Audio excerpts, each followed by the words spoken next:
अच्छा, आज हम करेंगे थायराइड ग्लैंड की एग्जामिनेशन। थायराइड ग्लैंड की एग्जामिनेशन हम इस तरह स्टार्ट करते हैं कि जब पेशेंट आपके पास आके बैठता है तो सबसे पहले देखते हैं कि कहीं पेशेंट रेस्टलेस तो नहीं है, पेशेंट कहीं किसी एंजाइटी में तो नहीं है, पेशेंट का पफी फेस होता है नॉर्मली थायराइड की एग्जामिनेशन में, और दूसरे किसी कैरेक्टरिस्टिक चीज होती है जैसे मास्क लाइक फेस होता है पेशेंट का। तो आप ये 3-4 चीजें देखते हैं। अभी हम सिर्फ इंस्पेक्शन कर रहे हैं, आपके पेशेंट को पल्पेट नहीं करना, हाथ नहीं लगाना, सिर्फ आपने 4 चीजें देखनी। पहले पफी फेस, उसके बाद आपने उसकी मास्क लाइक अपीयरेंस देख लिया, आपने देख लिया कोई रेस्टलेसनेस तो नहीं है, कोई एंजाइटी तो नहीं है, कोई इस तरह की चीज तो नहीं है।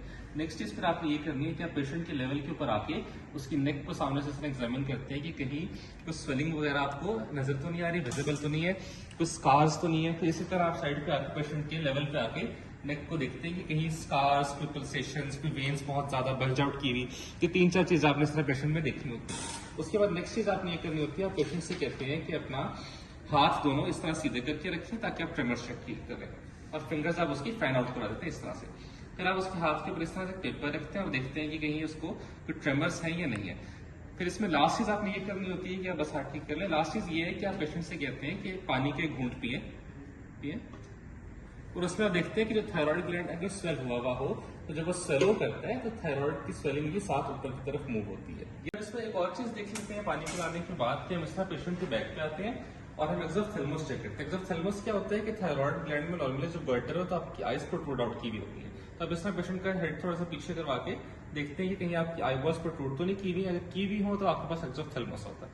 ये सारी की सारी चीजें हमारे पास जनरल इंस्पेक्शन में थी। ये हमारे पास 5 स्टेप्स थे जो हमने जनरल एग्जामिनेशन में कर लिए, जिसके अंदर हमने पेशेंट को हाथ नहीं लगाया, ये हमने सिर्फ अभी जनरल एग्जामिनेशन की है। अब हम नेक्स्ट चीज करते हैं पल्पेशन। अब हम करेंगे थायराइड की एग्जामिनेशन में पल्पेशन का स्टेप। पल्पेशन के स्टेप में आप पेशेंट को बैक साइड से पहले अप्रोच करते हैं, फिर आप पेशेंट को एक दफा बताते हैं कि अब मैंने आपकी गर्दन का मुआयना करना है, मैं आपको हाथ लगाऊंगा, इसमें आपको जरा भी तकलीफ नहीं होगी। सबसे पहले आपने क्या करना होता है कि आप पेशेंट की गर्दन थोड़ी सी ऊपर करवाते हैं बैक साइड पे। उसके बाद आप ये करते हैं कि आप रिकॉर्ड कार्टिलेज को ढूंढते हैं और उसके ऊपर थायराइड ग्लैंड का इस तरह इस्तेमस होता है, तो आप दोनों तरफ के थायराइड ग्लैंड्स को पल्पेट करते हैं।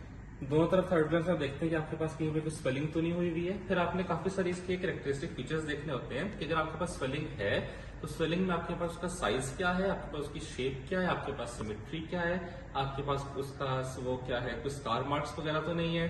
फिर आप देखते हैं कि आपके पास वो नोड्यूलर है या वो आपके पास स्मूथ है। फिर आप देखते हैं कि उसके एजेस किस तरह के हैं, स्मूथ हैं या उसके शार्प एजेस हैं। फिर आप उसमें देखते हैं कि अगर आपके पास साइज है आप मेजर करते हैं सेंटीमीटर्स में, आइडियली आप उसमें इंची टेप यूज कर लेते हैं, वरना आप उसको इस तरह हाथ से भी कर सकते हैं। इससे ये आपकी जगह ये 2.5 सेंटीमीटर्स होती है, तो अगर स्वेलिंग है तो आप उसमें बता सकते हैं कितनी स्वेलिंग है। फिर आप साइड देखते हैं स्वेलिंग है तो एग्जैक्टली किस जगह के ऊपर है। उसके बाद आपने सराउंडिंग्स के जो लिम्फ नोड्स, जो सर्वाइकल लिम्फ नोड्स, उनको चेक करना होता है। इसमें हम दो में उसको डिवाइड कर लेते हैं। हमारे पास इंटीरियर सर्वाइकल नोड्स होते हैं और पोस्टीरियर सर्वाइकल नोड्स होते हैं। इंटीरियर सर्वाइकल नोड्स में सबसे पहले हम स्टेर्नोक्लीडोमास्टॉइड बॉर्डर के इंटीरियर बॉर्डर के ऊपर पल्पेट करते हैं। फिर हम उस मसल के बिल्कुल ऊपर पल्पेट करते हैं फॉर सुपरफिशियल नोड्स, और फिर हम अपने हाथ को थोड़ा सा जोर से प्रेस करके स्टेर्नोक्लीडोमास्टॉइड के नीचे डीप नोड्स को पल्पेट करने की कोशिश करते हैं। नॉर्मली डीप नोड्स हमारे पास बहुत मुश्किल से पल्पेट होते हैं, इजीली पल्पेबल नहीं होते। फिर उसके बाद जहां पर स्टेर्नोक्लीडोमास्टॉइड का पोस्टीरियर बॉर्डर है उसके साथ हम पोस्टीरियर लिम्फ नोड्स चेक करते हैं, पोस्टीरियर सर्वाइकल लिम्फ नोड्स।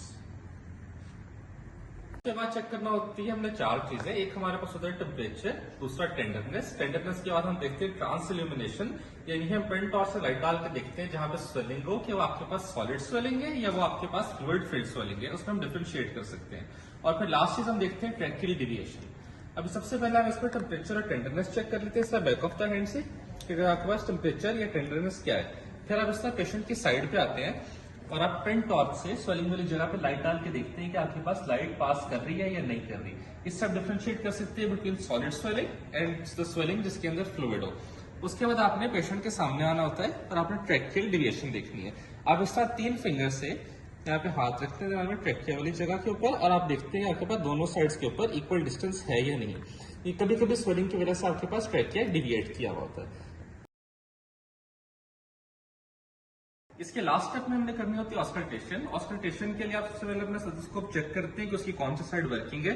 तो मेरे पास की डायफ्राम वाली साइड वर्किंग है। आपने बेसिकली इसमें थायराइड रूट देखना होता है, तो मैं इस तरह से थायराइड ग्लैंड के ऊपर ऑस्कल्टेट करूंगा रख के, और मैं इसमें ये सुनने की कोशिश करता हूँ कि कभी कभी आपके पास अगर हाइपर थायराइडिज्म हो तो हाइपरथायरॉइडिज्म में आपके पास ब्लड फ्लो ज्यादा हुआ होता है, जो आप सुन सकते हैं स्टेथोस्कोप के जरिए। फिर आप पेशेंट को शुक्रिया अदा करते हैं और एग्जामिनेशन